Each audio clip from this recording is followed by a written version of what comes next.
Bonjour Marie. Alors Philippe, l'actualité, c'est pas ta tasse de thé? L'actualité, c'est pas ma tasse de thé. Alors,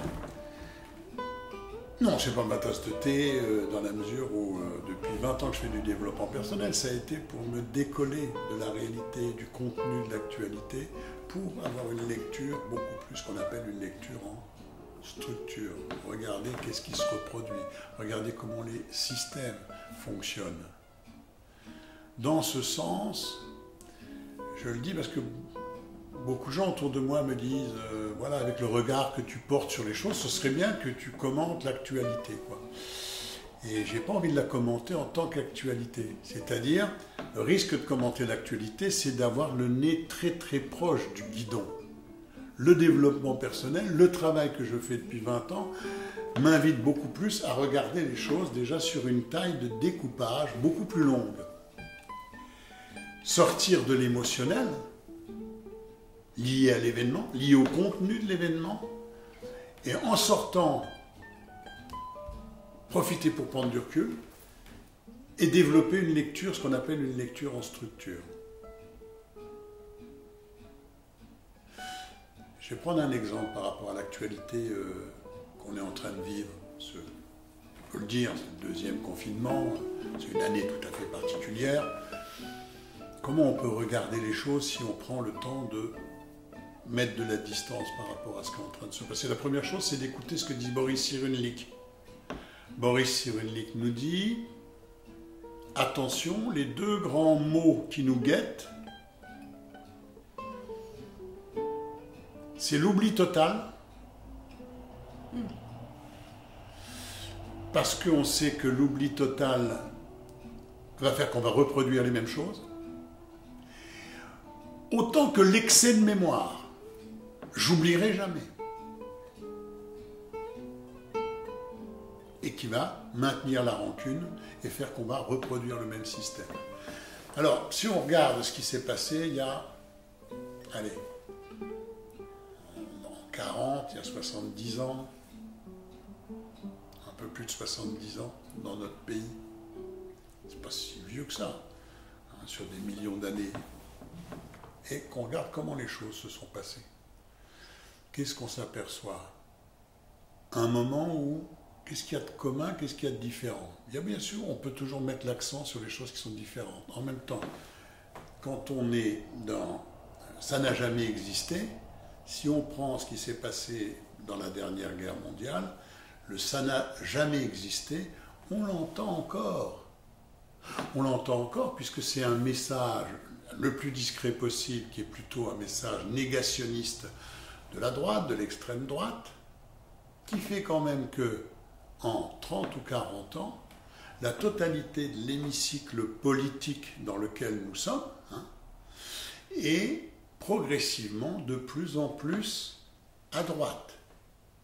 Et que quelques années, là en ce moment, encore 1 ou 2 ans avant les prochaines élections, on entend déjà l'escalade de comment je peux me positionner encore plus à droite de la droite, encore plus à droite de l'extrême droite, avec des propos de plus en plus vulgaires, sur lesquels je ne voudrais pas revenir, de sauvageons, tous les jours, le mot voilà, qui va aller chercher un électorat, bien évidemment, pour être élu encore plus à droite. Ça veut dire qu'aujourd'hui, les gens qui étaient très à droite il y a 30 ans, aujourd'hui sont des centristes plutôt mous. Voilà. On peut faire ce constat, on va de plus en plus à droite. Avec un appel au peuple, avec des solutions radicales pour la sécurité, pour la liberté, bon, voilà, notre sécurité, notre liberté.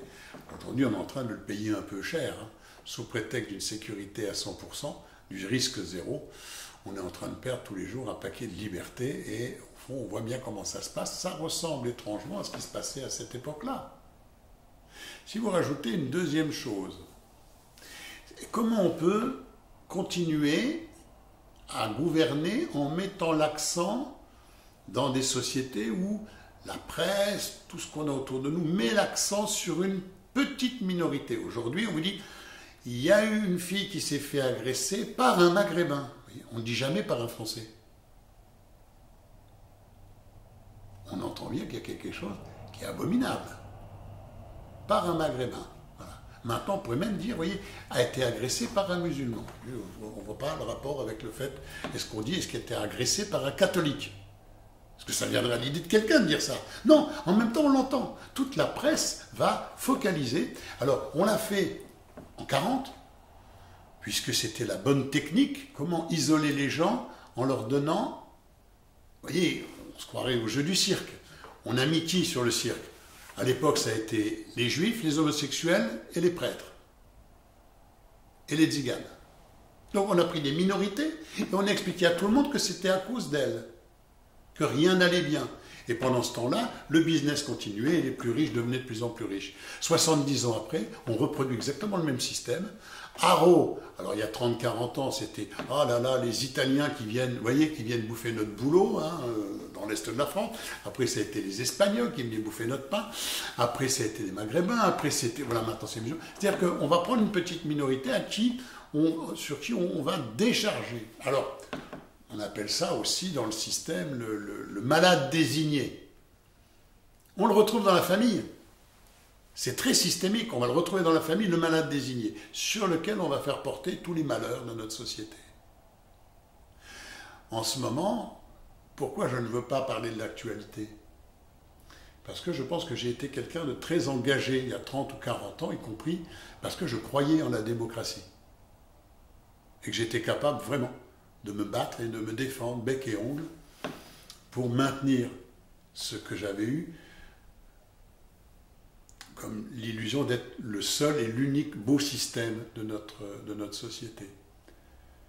D'année en année, je me suis complètement désintéressé de cette actualité parce que je vois bien comment elle est manipulée, deux, comment les hommes politiques se ressemblent, s'assemblent, sont toujours les mêmes, tout en allant de plus en plus vers la droite et en même temps fonctionnent toujours de la même façon. Avec une volonté d'être réélu et non pas une volonté de prendre réellement des décisions difficiles et courageuses, avec une volonté quand même de respecter les gens qui leur ont permis d'être au pouvoir. Voilà, je me disais quand même, démocratie. Aux États-Unis, pour faire une campagne électorale, il faut à peu près 1 milliard de dollars. Qui est financé par les plus gros lobbies. Comment on peut appeler ça de la démocratie? Moi, je pense qu'on est en train de s'éloigner. Alors bien sûr, je vais faire très attention à ce que je dis. En même temps, si je déplais à certains, c'est pas dérangeant. C'est que, voilà, pour moi, on est au bout d'un système. Inévitablement, la démocratie, pour moi, ça n'a plus de sens. Ça n'a plus de sens. Alors bien sûr, quand on remet en cause la démocratie dans un pays, on est traité, voilà, plus bas que terre. Donc je me suis éloigné de ce regard trop près pour regarder sur une distance plus longue qu'est-ce qui est en train de se reproduire. Quand je vois ce qui est en train de se reproduire, je dis c'est très inquiétant parce que ça sent mauvais, quoi. J'ai le sentiment, on ne va pas sortir de cette situation et ce n'est pas simplement une crise sanitaire. On ne va pas sortir de cette situation qui est en train de se répéter dans notre société. On ne va pas en sortir par la concertation. On a des gouvernements qui n'en ont rien à faire, qui n'écoutent pas du tout le bon sens du peuple. Et qu'à un moment, ça peut que se terminer mal. Il n'y a pas de consensuel, il n'y a pas d'ouverture, il n'y a pas d'intelligence. Voilà. On a toujours fait comme ça. Et ça démarre avec des choses très très simples. Quand on continue à gaver les enfants, à l'école, ça fait 50 ans que j'entends, l'éducation nationale va changer, elle va mettre de nouvelles choses en œuvre, ce qu'ont fait les pays du Nord depuis très très longtemps. Résultat, quoi, je veux dire, on travaille sur l'empathie, on travaille sur le travail collectif, on développe de la compétence émotionnelle chez les enfants, on travaille, voilà, en travaillant la moitié du temps par rapport à nous, on arrête de les gaver comme des oies, ils ont les meilleurs résultats au monde, ils sont en train de fermer des prisons, ils ont des systèmes économiques qui fonctionnent, avec des gens qui dialoguent, le mot de dialogue existe, voilà.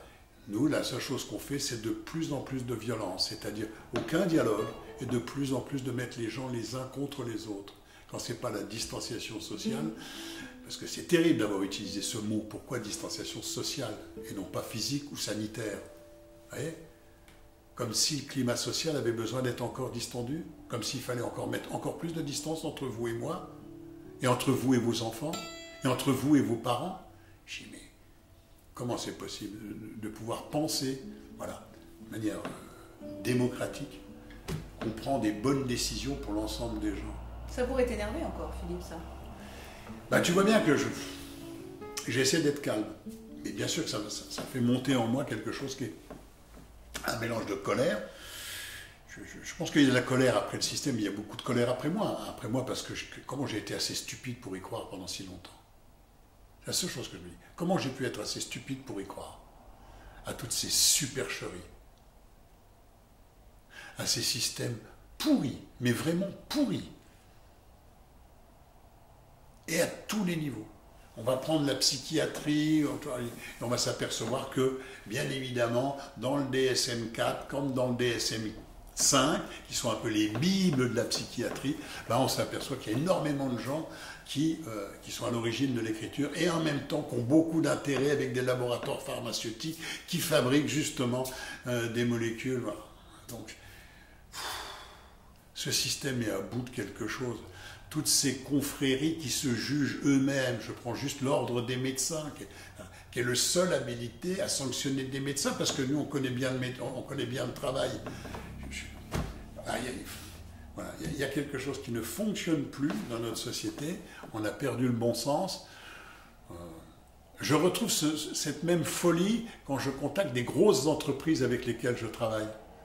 Et qu'on a une espèce de système, le même système pour 60 millions de personnes. La même loi, la même règle, ça ne marche plus.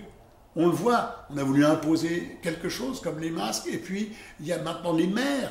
C'est pas simplement quelques révolutionnaires qui voudraient casser du flic ou je sais pas quoi. Les maires ont dit, mais non, moi je vais faire un décret comme quoi vous pourrez ouvrir vos magasins. C'est-à-dire que plus personne ne respecte rien, et en particulier l'autorité d'un État qui n'est plus du tout légitime.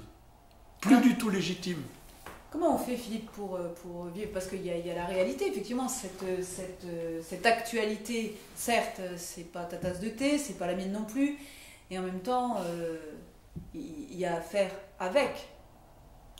Alors, mon choix est de l'ignorer le plus possible, de m'en éloigner le plus possible, et de changer mon impuissance dans des actions citoyennes, un peu comme le colibri. C'est de me dire, bon, qu'est-ce que je peux faire? Alors j'aime bien comment il s'appelle, qui a écrit Bleu, Blanc, Zèbre. Alexandre Jardin. Alexandre Jardin, j'aime bien voilà, tu vois, les gens qui créent des associations, c'est-à-dire qui vont développer à l'ombre de tout ce système en se disant, je peux passer ma vie et dire oui, voilà, puis aller dans la rue, et puis où je sais que je ne suis pas écouté, je vais me faire massacrer et que je ne vais rien changer. Je pense qu'il y a d'autres façons de transformer notre société. Arrêtons de faire certaines choses. Fermons nos postes de télé. Voilà. Arrêtons de nourrir. Arrêtons aussi, tout le monde arrête. Voilà. C'est tout le monde, bien sûr. Coluche nous proposait des choses assez rigolotes de cette façon-là. Mais voilà, si tout le monde arrête de voter, ils vont bien être obligés de prendre en compte le fait qu'on n'est pas légitime quand il y a 50% de gens qui viennent voter et qu'on obtient 47% de 50%. Quelle légitimité on a quand on refuse le fait qu'il y ait des gens qui ne votent plus dans notre pays, qu'on les culpabilise, qu'on veut peut-être même leur mettre des amendes. On met toujours des solutions débiles à des vrais problèmes. Il y a des vrais problèmes, on met des solutions débiles. Les masques sanitaires sont des mauvaises solutions à de vrais problèmes. Donc on est toujours dans les mêmes stratégies qui sont manipulatoires, bien évidemment, qui permettent de faire avancer les intérêts d'un tout petit pourcentage. Donc le ruissellement, bien sûr que plus personne n'y croit au ruissellement. Il n'y en a pas du ruissellement. Surtout que le ruissellement, ça veut dire qu'il y a quelque chose en haut, il y a un réservoir en haut qui donnerait en dessous. Il n'y a pas de réservoir en haut, c'est celui du dessous qui remplisse le réservoir du dessus. Donc qu'est-ce que c'est que ces histoires de ruissellement? Sauf à prendre les gens pour des individus stupides.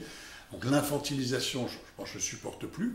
Alors je me suis dit, comment je fais? Alors comment je fais? Comment tu fais, Marie? Comment chacun peut faire? Se poser des questions sur nos achats. Tiens, tu en parlais. La semaine dernière, on a parlé des cadeaux. Qu'est-ce que j'achète? À qui je l'achète? Est-ce que j'achète? On peut aller aussi de plus en plus vers du minimalisme. Est-ce que j'ai besoin de consommer tant, de m'endetter, voilà. Est-ce que j'ai besoin de nourrir? Une des grandes causes, à mon avis, qui est intéressante, c'est pourquoi les gens ne réagissent pas.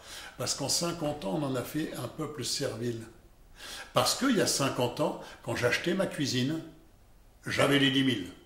J'appelais le menuisier, j'ai dit j'ai 10 000, je veux la cuisine intégrée. Et je m'achetais ma cuisine intégrée. Et quand je partais en vacances, j'avais fait hop, mon petit paquet, et tous les mois j'avais mis de côté, et je partais en vacances, je payais mes vacances. Donc au fond, j'avais une certaine liberté. Quand j'étais pas content d'un employeur, j'allais voir en face, et en plus il y avait plus de boulot. J'avais un certain sentiment de liberté qui était vraiment extrêmement puissant. Aujourd'hui, quand tu as 25 ans, poussé par certaines chaînes de télévision, des jeunes, un gamin et une gamine vont se marier et s'endetter pendant 10 ans pour payer un mariage, s'endetter, faire des crédits pendant 10 ans, acheter des vacances à crédit. Je vais en vacances, déjà, je n'ai pas la sécurité de l'emploi, je ne suis pas certain. Comment prendre du plaisir, au fond, dans la réalité, quand on prend toujours du plaisir à crédit? Et aujourd'hui, comment voulez-vous que les gens fassent, puisque en 50 ans, tout le monde s'est endetté, réendetté, endettez-vous, réendettez-vous, surendettez-vous. Vous n'irez pas dans la rue parce que vous avez besoin des quelques miettes qu'on va vouloir vous donner.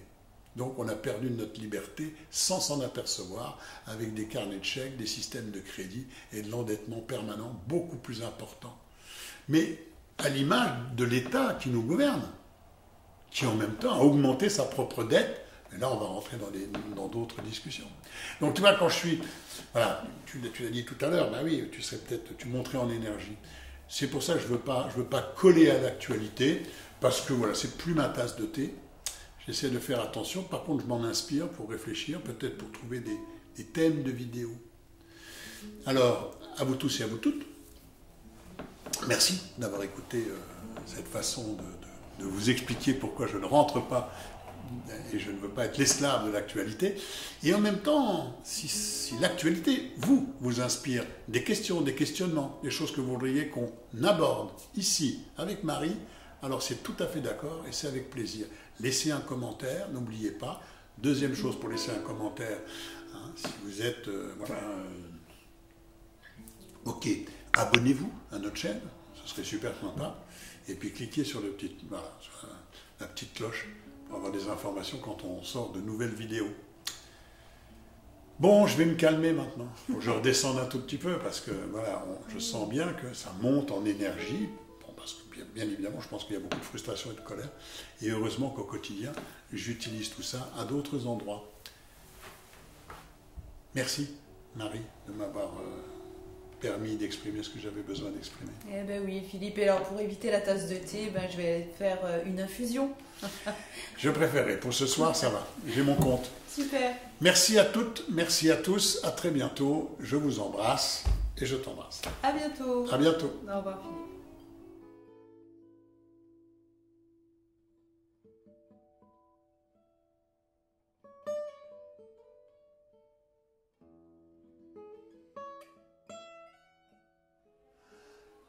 Bon, je suis tout seul ou quoi? C'est quoi ce travail? Eh oh, Marie! Hey. Ah, viens, Marie! Mais oui, viens. je suis là. Qui d'autre? Bonjour. Voilà. Camille! Viens, Camille. Ça va, Camille? Salut. Salut! Sandrine? Elle est où, Sandrine? Je suis là. Ah, Sandrine. Sandrine. Salut, Sandrine! Qu'est-ce que tu nous montres? Steve? Ouais, Salut. salut, Steve! Salut, Steve. Ça va? Ça va. Et puis, il nous manque le photographe. Oui, je Le crois. vidéaste célèbre. Ludique. Salut Luciano. Hello. Salut. Vous êtes prêts pour la photo? Oui, Oui. souriez.